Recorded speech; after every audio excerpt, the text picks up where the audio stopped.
Salut les amis, alors sur cette vidéo je voulais vous transmettre un message concernant les guérisseurs, les chamans. Alors d'une certaine façon nous sommes tous guérisseurs, médiums, chamans, magiciens, etc. Et nous avons tous un côté artiste en nous, bien évidemment, puisque nous sommes tous constitués de la même façon.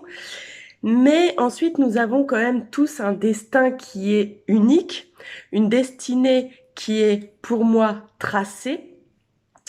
La destinée des guérisseurs, des chamans, c'est un chemin qui n'est pas des plus évidents.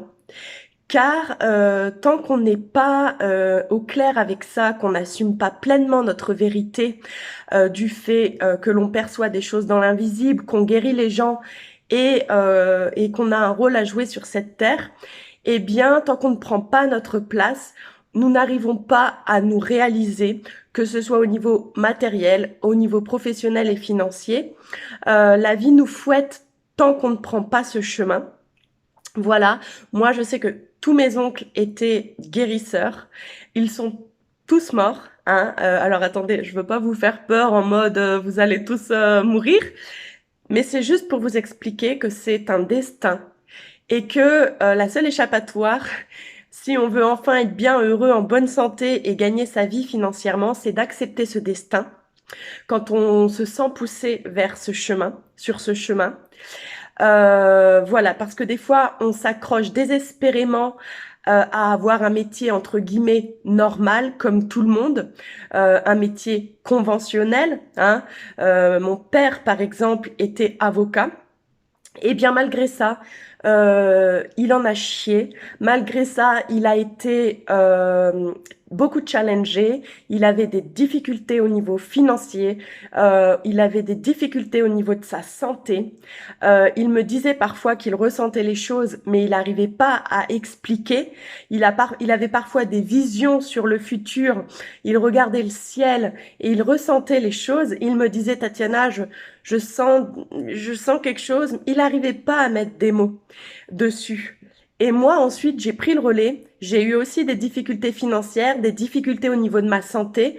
Peu importe ce que je faisais dans ma vie comme métier, hein, j'ai fait plein de métiers. J'étais pas du genre feignante, mais tout me ramenait toujours à la médiumnité, au chamanisme et au fait que que je suis une guérisseuse.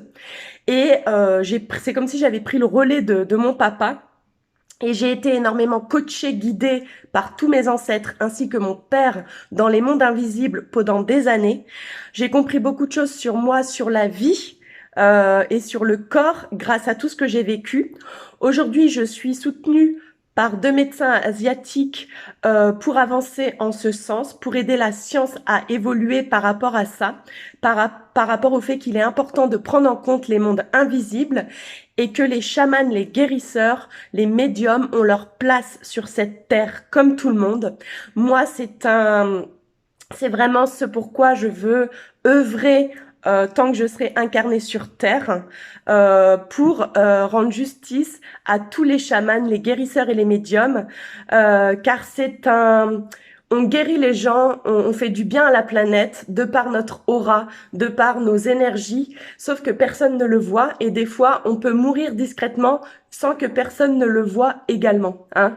Donc moi j'ai failli mourir et aujourd'hui jusqu'à mon dernier souffle, je plaiderai pour ça, j'œuvrerai pour aider tous ces gens qui parfois sont dans la rue parce qu'ils ont un destin de chaman. Voilà.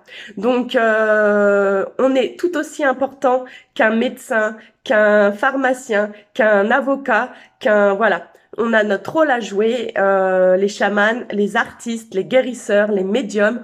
Nous avons notre place sur cette terre. Voilà. Donc, quand cette vérité sera acceptée, eh bien, alors le monde pourra évoluer.